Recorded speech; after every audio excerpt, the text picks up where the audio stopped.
Diploma के बाद क्या करें, काफ़ी सारे स्टूडेंट्स का यही प्रश्न होता है। लेकिन एक ये प्रश्न का जवाब जो है हर स्टूडेंट्स के लिए अलग अलग होता है, क्योंकि हर स्टूडेंट्स की सिचुएशंस अलग अलग होती है।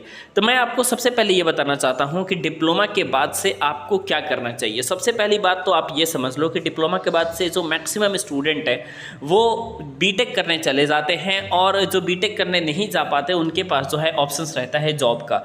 तो दो चीज़ें आपने जो है यहाँ से सेलेक्ट की, एक तो आपने जॉब को सेलेक्ट कर लिया या फिर आपने बीटेक को सेलेक्ट कर लिया।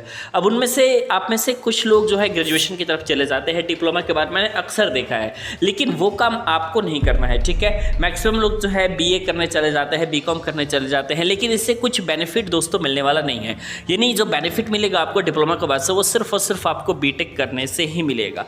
अब आपके पास बहुत सारी यूनिवर्सिटीज़ का ऑप्शन है कि सर बीटेक हम कहाँ से करें, ठीक है। तो आपको मैं सबसे पहले सजेस्ट करना चाहूँगा एक फ्री वेबसाइट collegevidya.com। यहाँ पे आप जो है ढेर सारे यूनिवर्सिटीज़ के ऑप्शंस को देख सकते हो और अपने पसंदीदा यूनिवर्सिटीज़ को सेलेक्ट कर सकते हो। लिए हम आपको रिकमेंड करते हैं एक फ्री वेबसाइट collegevidya.com। यहाँ पे सिंपल आपको यूजी कोर्सेज के ऑप्शन पे जाना है, बीटेक आफ्टर डिप्लोमा के ऑप्शन को सेलेक्ट करना है। उसके बाद कुछ बेसिक जानकारी आपसे मांगी जाएगी, सभी बेसिक जानकारी को फिल कर लेना है। और इसमें दो चीज़ें बहुत इंपॉर्टेंट है, स्पेशलाइजेशन और इसके अलावा हाईएस्ट क्वालिफिकेशन। इन दोनों को अगर आप फिल करके फाइंड बेस्ट यूनिवर्सिटी के ऑप्शन पर सेलेक्ट करेंगे, आपके मोबाइल फ़ोन पर OTP जाएगी और कुछ बेसिक जानकारी आपसे पूछी जाएगी। ये सारी बेसिक जानकारी आप लोग को फिल कर देनी है। और सबसे अच्छी बात यहाँ पे ये है कि आप अपने फीस को EMI में भी पेमेंट कर सकते हैं। सारी बेसिक जानकारी यहाँ पे आपको फिल कर लेनी है। फिल करने के बाद आप सबमिट के बटन पे क्लिक करेंगे, आपके पास बेस्ट कॉलेज विद्या की वेबसाइट पे आप अपनी टॉप मेंटोर के द्वारा फ्री ऑडियो वीडियो काउंसलिंग करवा सकते हैं।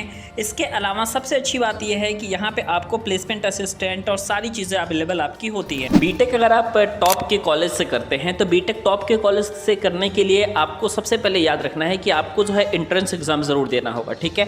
बिना एंट्रेंस एग्जाम दिए आप बीटेक के टॉप कॉलेज से अपने बीटेक के कोर्स को कंप्लीट नहीं कर सकते हैं। लेकिन सवाल ये है कि जो पॉलीटेक्निक करने के बाद जो स्टूडेंट जॉब कर रहे हैं तो उन्हें जो है जॉब मार्केट में किस तरीके की सैलरी मिल रही है, तो आप देखोगे कि वो ज़्यादा रुपए अर्न नहीं कर पाते। वो इसलिए अर्न नहीं कर पाते क्योंकि उनके पास जो है डिग्री नहीं होती है। सिर्फ डिप्लोमा डिग्री जो है आपकी एक वैलिड डिग्री नहीं मानी जाती है इंडस्ट्री में। कई सारी MNCs को तो हम देखेंगे कि कई सारी कंपनियां जो है डिप्लोमा वालों को पहली बात अलाउ ही नहीं करती हैं, ठीक है। तो इसके लिए ज़रूरी होती है एक डिग्री की, और वो डिग्री आप अगर बीटेक कोर्स करते हैं तो आपको मिल जाती है।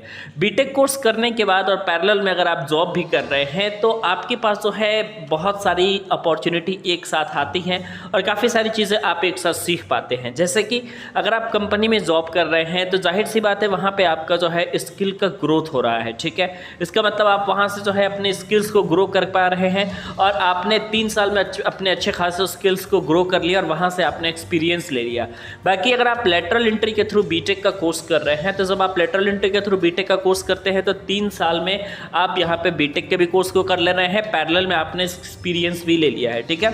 तो अब जो कंपनी की डिमांड है यहाँ पे आपकी फुलफिल हो रही है। और जब कंपनी की डिमांड फुलफिल हो रही है, क्योंकि कंपनी को सिर्फ और सिर्फ 2 चीज़ें चाहिए।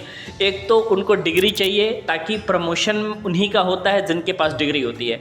जैसे मान लो कि आप मैनेजरियल पोजीशन तक जाना चाहते हो, तो मैनेजरियल पोजीशन तक जाने के लिए ज़रूरी है कि आपकी जो डिग्री हो वो स्ट्रांग हो। आप डिग्री से अगर स्ट्रांग रहोगे तब जाकर के आप मैनेजरियल पोजीशन तक जा पाओगे, नहीं तो आप इंजीनियर सीनियर इंजीनियर के लेवल तक ही रह जाओगे।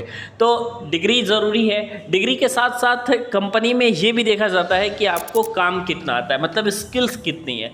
अब 3 साल जो बंदा कंपनी में काम करेगा, जाहिर सी बात है वो इतना तो स्किल्स उसके पास आता होगा कि वो फ्रेशर बीटेक को टक्कर दे सकता है। तो इसलिए आप देखोगे कि फ्रेशर बीटेक की हायरिंग जो है एक्सपीरियंस वाले से कहीं कम होती है, ठीक है। अगर फ्रेशर्स बीटेक है तो कंपनी को फिर से उन्हें ट्रेन करना पड़ेगा, कंपनियों को फिर से उन्हें सिखाना पड़ेगा। लेकिन जो लोग डिप्लोमा करने के बाद बीटेक कर रहे हैं और डिप्लोमा के बाद वो जॉब कर रहे हैं तो उन्हें कोई भी काम सीखने में, कोई भी स्किल सीखने में ज़्यादा समय नहीं लगता, तो इसलिए उनकी हायरिंग फास्ट हो जाती है।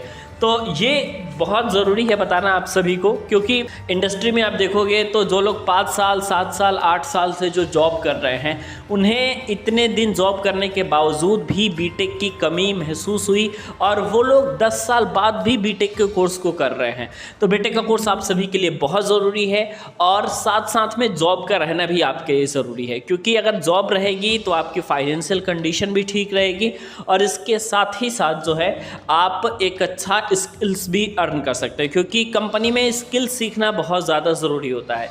तो बीटेक कोर्स से रिलेटेड अगर आपके पास किसी भी प्रकार का डाउट है तो आप नीचे कमेंट सेक्शन में हमसे पूछ सकते हैं। हम आपके सभी सवालों के जवाब देने की पूरी कोशिश करेंगे। बाय बाय, टेक केयर, मिलते हैं आपसे नेक्स्ट वीडियो में।